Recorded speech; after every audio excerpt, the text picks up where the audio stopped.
Welcome to The Honest Pour with John Lennart, where we go beyond the bottle to connect you with the people and places that make each wine so unique.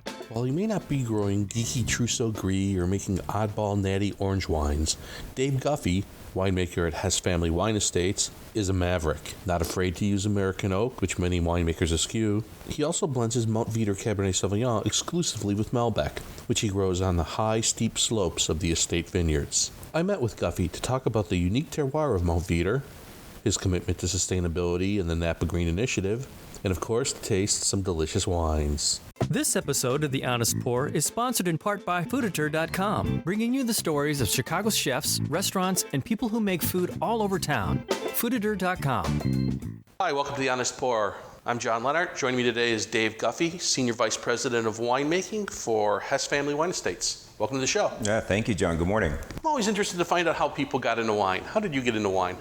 Well, let's see. I think it started for me all the way back when I was growing up as a young boy and a teenager. Every summer I would go back to the family farm, which in our case was in Kansas, but I was born and raised in California. So every summer the family would travel back there, and I'd spend either 2 weeks, or as I got older, I'd spend a month or two back working with my grandfather on the farm, and that really got my taste for agriculture and farming. Fast forward to my college years, I was working in restaurants, seeing the wine service go on, and developed an interest in wine at a very young age, and was going to a school, Cal Poly in San Luis Obispo, so the Edna Valley. So you're near wine world there? In the early parts of Edna Valley. This was about 1980, and there were some wineries there, so I toured that, and ultimately the light bulb went on. I put two and two together and thought that would be a really neat career, and so I pursued it. Where'd you start out making wine then? I went to a really small place. Once I decided to change my major and change schools to pursue the winemaking, I went up to a place called Felton Empire in Santa Cruz Mountains. We crushed a whopping 33 tons for the entire year.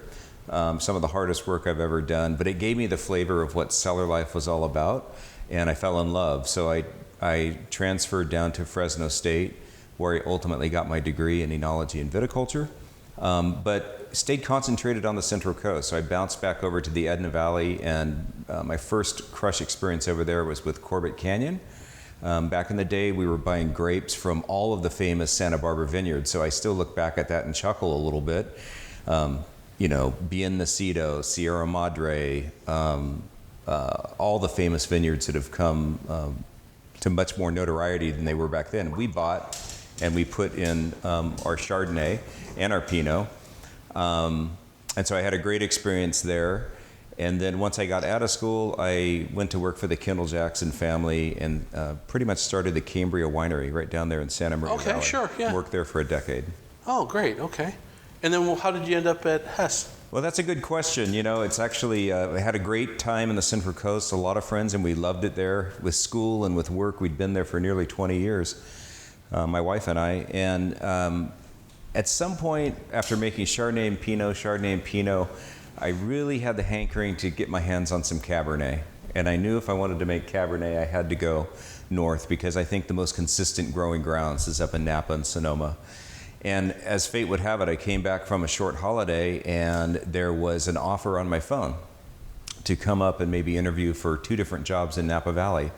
And I did. I chose Hess, actually, and came up and interviewed there, and within 3 months I was on the job, on location. Wow. That was the spring of 1999. Tell me about Hess. Tell me where it is, or a little history behind it. Well, sure. When I got up there, I have to be honest, I had to research a bit of what Hess and Hess Collection was all about. And what I learned really quickly is it's all about Mt Veeder, and that's the home of the winery. And so the way I think about it is Napa Valley is a really great place to grow Cabernet. Everybody knows it. But when you can get up into the mountain districts, it's sort of like having that prime cut or that Wagyu, slice. It's just a little extra special. And so once I came up and looked at that, the vineyards that we have up on Mt Veeder, it was undeniable. It was easy to see what drew Donald Hess there back in 1978. He came to the valley. He was not really interested in the wine business. He came looking for a water company and an opportunity there to develop his business in water, as he had back in Switzerland. And when that didn't work out to quite his liking, he decided that he would stay on an extra day and taste some wine. He did it, long story short, fell in love, saw the potential in Napa Valley. He befriended a gentleman back in the day known as Robert Mondavi, and Robert gave him some great advice, and that's all Donald needed to go up to Mt Veeder, secure his first vineyard. And we started off as a vineyard company first, and then a couple years later, the wine bug got him, and so we started to produce wine back in the early 80s. What is the terroir of Mt Veeder? Well, Veeder, you got to remember, there's 5 mountain appellations in Napa. We are the southernmost, just looking over Carneros. And therefore, in Napa Valley, being south means you're closer to the bay. So we're the coolest mountain growing region in Napa.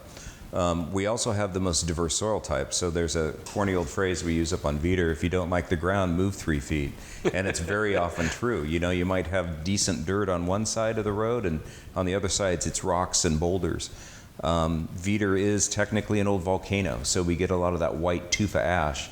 So it really matters where you are in Mt Veeder. It's hard just to say, oh, you're Mt Veeder, so you're this. It depends where you are and what aspect you're looking at.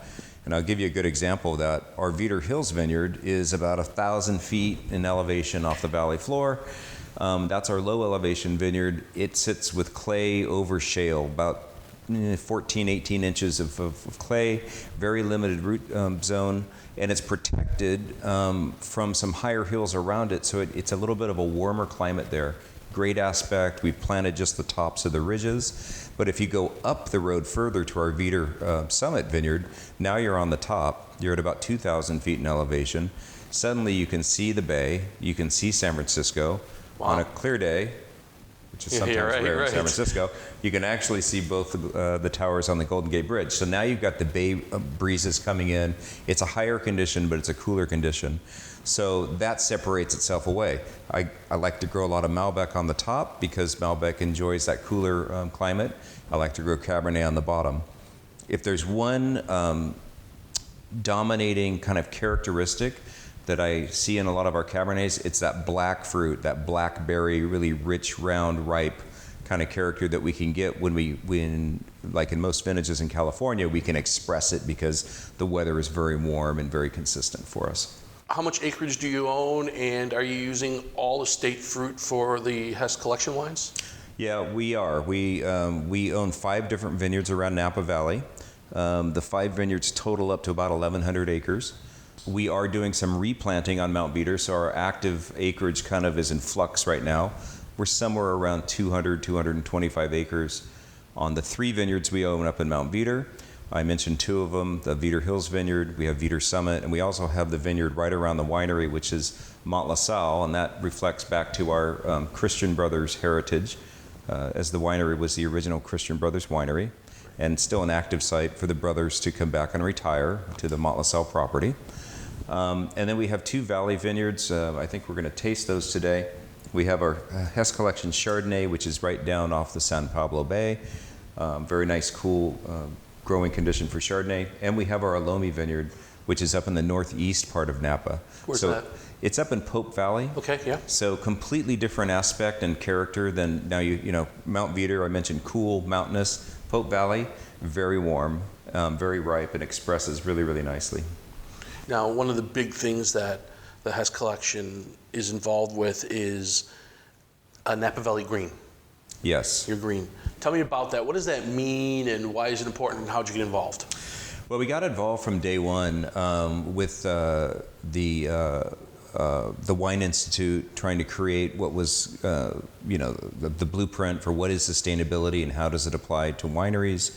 Napa Green is associated with fish-friendly farming, and that's something that's really important for our vineyards. And it's just, it basically ensures that you're doing the right thing in your vineyard when it comes to things that a lot of people don't think about. You know, one of the biggest ways we can influence and be good stewards of the land is just by preventing erosion, especially since we're on the mountain. The hillside, right? And we spend an unbelievable amount of money between the inposts, as we call it, you know, doing the farming for flavors, doing all the right thing. And it's not sexy and nobody talks about it, but we do a lot of things to prevent erosion from just the vineyard roads. There's a lot of dirt roads in these vineyards, and people don't think about it, but that's where a lot of the erosion comes from. Everybody puts cover crop between the imposts, but what about the roads? So we've worked with the local agencies to develop systems. We use diversion ditches. We use things called rolling dips. Really exciting. And what it does is it prevents sheet flow on the water. So you can channel it to, before it really gets rip-roaring and starts to erode, you can channel it, put it through a select amount of drainage, and channel it down to where you're not dumping the sediment in the river. So Napa Green for us has been really important. We're really proud of that. And sustainability has been a big deal. Mr. Hess, Donald started had the first organic growing worldwide conference back at the winery, I think around 1991 or so. And so for Donald, it's been very, very important since day one. Are your vineyards organic? Our vineyards are not organic, but we are sustainable. Before we talk about wine, let's talk about the winery. Earthquake happened, yes, and it affected you guys. Tell me about that and where we're at in the rebuild and your guest experience is about to reopen, right?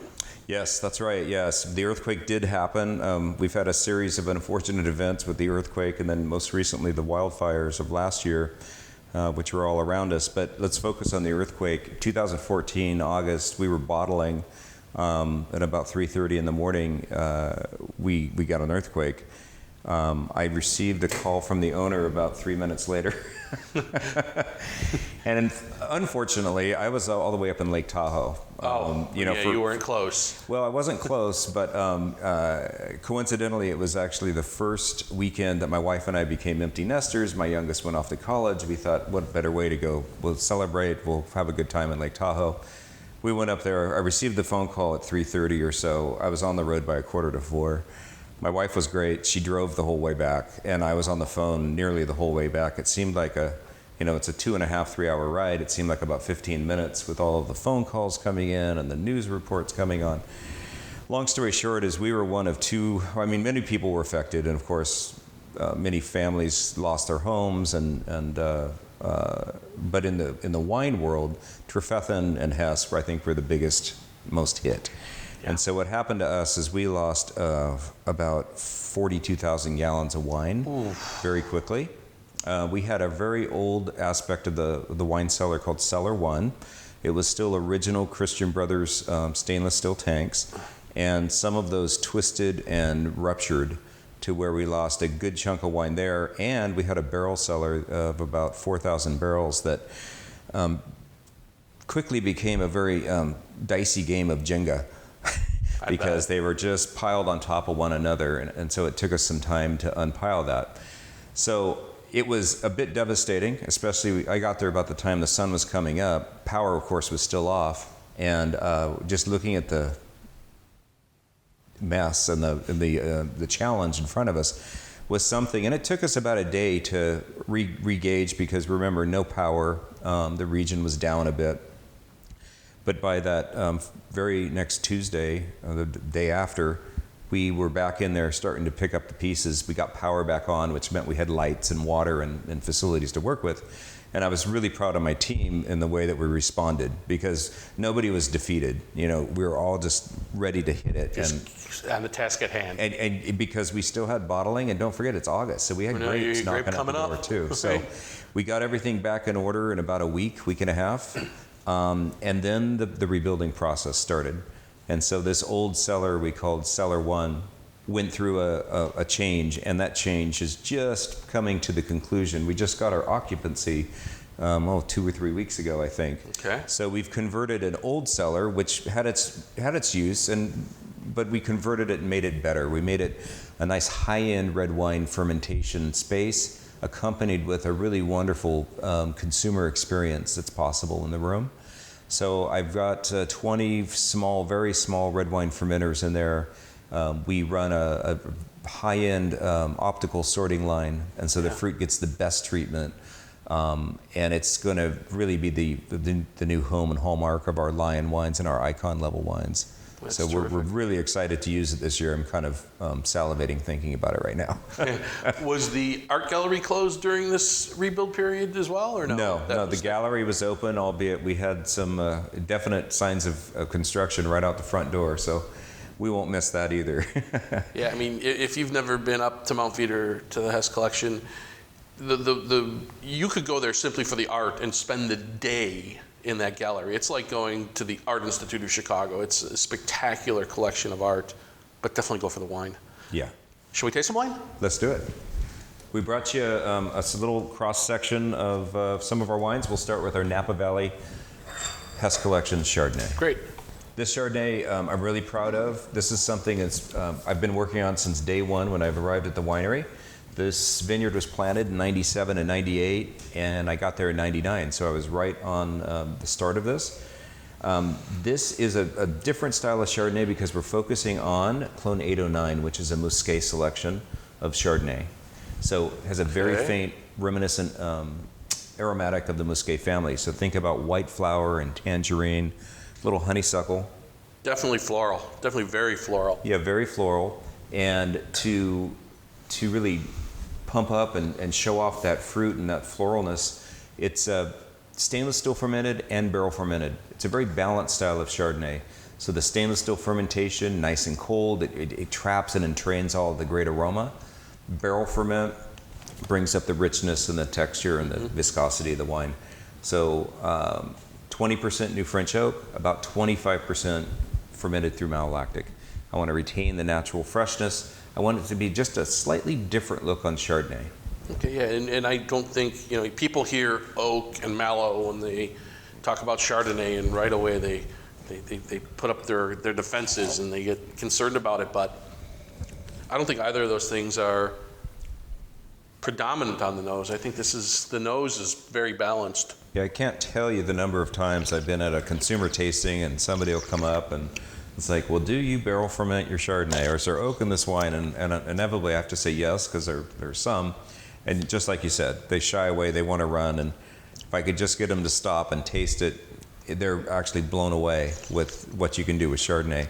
But that's Chardonnay. I mean, it's a winemaker grape. There are a lot of very oaky versions of it, but you can do something different with this wine when you push your mind to it. What kind of lees treatment do you do on this wine? So this is barrel aged for about 10 months. Even the stainless fermented portions, the moment it's gone dry, I stir the tank up so I get all the lees in suspension. I transfer it to old neutral vessel, neutral oak. Cool. And so I'm able to stir lees on all of it for the first 6 to 9 months, and then we let it settle out, draw it off, and bottle it. Yeah, this wine. The word that keeps coming to mind on this wine is balance. There's a balance between the fruit and the acidity, and the creaminess and the spiciness, and really, really very nice. Is this from a specific vineyard, or is it? Yes, yeah, this is from our Susquehanna vineyard down on the south part of Napa. Beautiful vineyard, par 5 from the bay, very, very close. Very cool, very windy, just a perfect growing condition for Chardonnay. Next, we have a brand new, and I literally mean brand new Chardonnay. We call it Panthera. So if you've noticed on all of our labels, you've got the lion. This is part of the Hess family crest. And so in that line of thinking, we've developed this Russian River Chardonnay. Oh, cool, okay. Called Panthera. This is now 100% barrel fermented and 100% ML. But the beauty of Russian River is that sort of that stone fruit, kind of combination with just a little bit of citrus. It really makes these wines a lot of fun to work with. Russian River is just a really special place. Talk about, a place where different aspect can mean different things. It's hard to just pin it down. It depends where you are in the Russian River. A lot of microclimates over there, and this wine really reflects some of the best, I think. Yeah, this is quite a bit richer in body than the Napa estate. And it does. It expresses that kind of, that round, rich stone fruit rather than that bright green apple and lime zest that I think the Napa showed. And it's just a nice, different expression of Chardonnay. Yeah, and that's that viscosity, and that's what barrel fermentation and that nice kiss of new French oak will give to you. You just need a wine that can stand up to that, and that's what we think we have with this Russian River. Panther was just released this month. Oh, really? So this is a brand new release. Is it available in the Chicago market? It is. Yeah. There's a bit of a savory element to this as well that I'm finding. Yeah. It's I think a lot of the toast from the oak comes through, and it kind of finishes with that nice richness from that new French oak. Great. What do we have next? Let's go to Cabernet. All right. I'm going to mix it up on you a little bit. I've got a couple of reds. This first one is our Loamy Cab. This is the one that's grown up in Pope Valley. Okay. This is a 200-acre vineyard that we've been working with. This too was planted in the mid-1990s, and I got on scene in 1999, just finishing up the planting of this guy. So this is sort of the post-phylloxera replanting, and this is you really came on right when those first wines were being made from those vineyards, huh? Yeah, in this case, it was this was an old turkey ranch that we purchased and converted it into a vineyard. But this is we did a really good job planting the vineyard. Cabernet predominantly. We also dabbled and tried some unusual things, but that's not common or uncommon if you know Donald. So we had some Tannat growing up there. Oh, cool. Because that was the start of Donald's love affair with Argentina and South American wines. We had a little bit of Malbec that we grew up there, and Petit Verdot and a little Petit Syrah. The Tannat and the Malbec didn't quite make the cut, and so after 5 or 6 years of working with that, trying some different things, we converted that over to either Cabernet or more Petit Syrah. So this wine is, what I love about this wine is since we made those adjustments in the vineyard, it's amazingly consistent every vintage. This is our 2016, which still makes me do a head turn, because this wine is on premise in a lot of different places around the country. Of course, you can find it in your wine shops, but it's an amazingly consistent wine, and it's developed a really nice following. So, hence the 2016 vintage being available right now. The idea behind the wine is to represent the Pope Valley and the terroir. So, and what would that be? Well, you're going to find really generous fruit, right off the bat, as soon as you smell it. Very ripe, very giving, almost a plum-like, really rich, sweet, round. But not in an extracted way, in an elegant way. Not a super jammy way. Right, no. Exactly. Mm-mm. To match this fruit, I add on just a small little layer of about 22-23% American oak that's new. Oh, really? Yep. And so this is a combination of French and American, but the new portion is always American oak. I have one cooper in Napa where I can go down and watch the coopering of the barrels, medium plus toast, and that medium plus really matches the ripeness of the vineyard just perfectly. Yeah. Makes me want to drink it. It's been known to happen. First all, it's a baby. But yeah, there's that rich fruit, huh? This wine's about the fruit, but it's backed up with that good oak. And sometimes people hear American oak and they turn their nose up at it, and it's making all coconut and vanilla, and I don't find that here at all. I find it just sort of provides a structure and a backbone. Yeah, I mean, two points you just hit on. I mean, number one, you're absolutely right, and all American oak, in my opinion, is not created equally. You can still find the dill and the coconut and the over vanilla aspects in some coopers and some of the barrels, but that's why I trialed many different American oaks as well as French, and settled on one. It's we use Dimtos. It's coopered right there in Napa. It's a great cooperage, and they're super consistent. They've got a great supply from Missouri. For this vineyard, it matches. And I guess I'd add on that when you have estate vineyards like this, and you work with the same vineyard source, just like these, or the Mt Veeder, or the Chardonnay, it really allows a winemaker to hone that in, because if my variables of the vineyard change constantly in terms of source, then I'm gonna take my best guess. But when you have your estate vineyards, it allows you to really turn up the focus on what that vineyard likes and what it needs. But the other thing that you brought up was the fact that it is a 16. It's got great fruit coming out of the nose, and it's got good structure. It's got the tannin, but they're not drying, right? It's like chewy and all over the palate. And that's another thing that this region and this vineyard gives us. It's really ripe and round.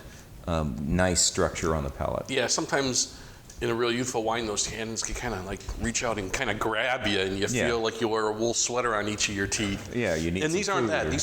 It's very fine. Yeah. And makes it very approachable young, particularly for a Napa Valley Cabernet. Mm-hmm. Yep. All right, that's our Loamy. Next, we have another relatively new wine. It's a red blend we call Lion Tamer. This is our second vintage. It's 2015. This is an unusual wine, and what makes this wine cool is that it is a red blend that's based on Malbec. I'm a big fan of Malbec. I've been a fan of Malbec since joining Hess because my first vintage there, we had a brand new 3-acre piece of Malbec, first crop. We didn't know what to expect. When we harvested the fruit, it was stunning. I'm a fan of good Malbec. Yeah. There's a lot of Malbec out there that I kind of compare it to Merlot in the early 90s and mid 90s, where just kind of flabby and characterless and just round fruit and nothing else. And there's a lot of that kind of Malbec out there. I'm a fan of good Malbec, so interested to see where this lands. So from that 3-acre experience, the next vintage great. I started to build our Malbec supplies in the vineyard, and I did it because when you're talking about Mt Veeder cab, it's different than Napa Valley. The challenge in mountain appellation is to not have that super structured drying tannin. They're great age-worthy wines, but it does come with some, you need to finesse those tannins. Malbec for us was a wonderful thing to blend, better than Merlot, better than Petit Verdot. Yeah, that makes it great. It has great middle weight on the palate, and it doesn't have the drying tannins in the finish. So I grew the Malbec. Currently, we farm about 33 acres of Malbec. Quite a bit. Pretty sure we're the biggest Malbec growers in Napa Valley. Didn't do it for the statement. We did it because we wanted more and more and more. And so I'll blend my Cabernets with a good dollop of Malbec to help naturally soften them. But like I said, what makes this wine cool is it's 50% Malbec. And 50%, okay. No other red blend in Napa, Sonoma that I can think of that bases itself on Malbec because it's just not grown. No one has enough of it. No, it's Cabernet is becoming very dominant out there. Sure. And so this is a really cool blend. When I blend this wine, I think about richness, I think about ripeness.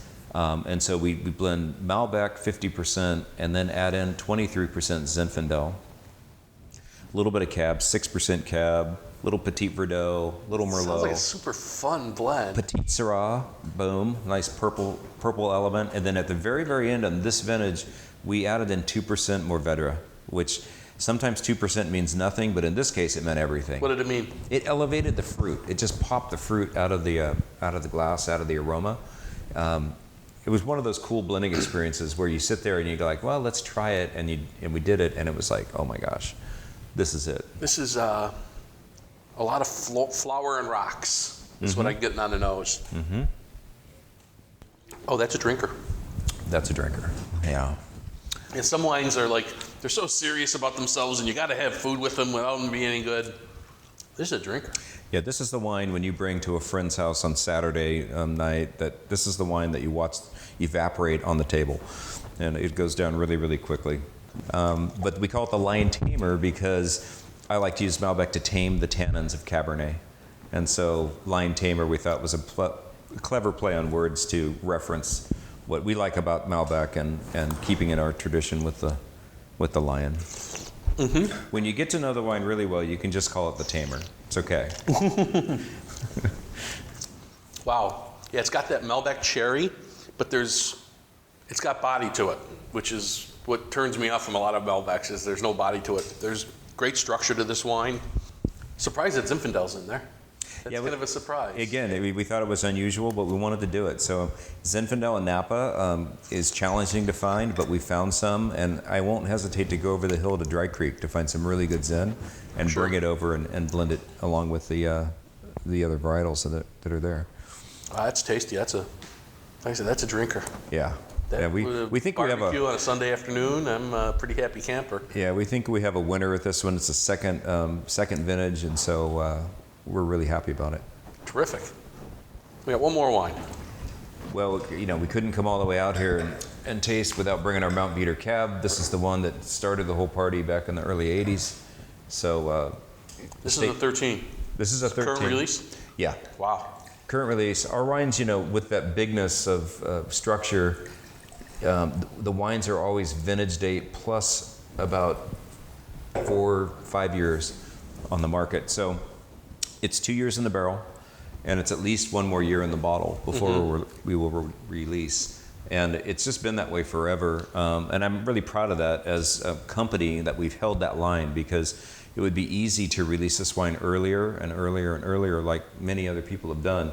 But to really give it its best due and to give the consumer their best shake, we got to hold it back. Sure. It's a big wine. I say it's committing infanticide often. The other thing that I love about Mt Veeder wines, and I needed to learn this when I got there, was their ageability. Because I think so often ageability is perhaps overestimated on some wines. Really? And I think the Veeder wines are something that will really last the test of time. Particularly 13. Yeah, this is all estate grown. This comes off of our 3 different vineyards. This is 82 Cab and 18 Malbec. That's it, just Cab and Malbec. Yep. And this is 2 years in the barrel, about 65-70% new French oak here. It's a big Cabernet, and it really needs the extra new oak just to match the structure of the wine. But on the nose, there's a lot of finesse. It maybe. That's Veeder. Yeah? Yeah, I think it's Veeder. A lot of restraint, a lot of elegance. It's not going to show itself. It's not going to be so obvious, you know? Great black currant and dark berries and a little bit of plum. And what do you think of the structure? There's great balance. The fruit it pronounces itself. Right. But it's backed up by good tannin and bold tannin, but still fairly fine. Yep. They're not grippy at all. And the acidity backs up that full body. And that's another hallmark of Veeder, is the acidity. You don't see that in a lot of wines these days, but Mt Veeder seems to retain its acidity. And if there's one thing I've learned over the nearly 20 years I've been up there is how to make these Cabernets just a little more refined. Not so rustic, because they want to be rustic. They want to be big and drying. And so it's a real challenge to farm out in the vineyard to get these right flavors, to get it to the right ripeness level, and then to do the right things in the cellar that makes a very ageable Cabernet, but something that will, it's fairly young at 13. Yeah, it's like still a baby. I want to see this wine I want to see this wine a few times. I want to see this wine 5 more years and 10 more years for sure. Yep. Pretty special wine you made there. Well, Dave Guffy, Hess Collection, thanks so much for your time. I recommend that next time you go out to Napa Valley, take a left turn off of Highway 29, head up Mt Veeder, go check out a world-class art selection and taste some delicious wines at the Hess Collection. All right, John, thank you. Great tasting with you. For John's tasting notes on the wines from this episode, go to www.thehonestpourpod.com. Make sure you catch every episode by subscribing to The Honest Pour with John Lenart at iTunes, Stitcher, or the Google Play Store. Also, be sure to like us on Facebook at The Honest Pour with John Lenart and follow us on Twitter at The Honest Pour. This has been The Honest Pour with John Lenart. Music by Kevin MacLeod.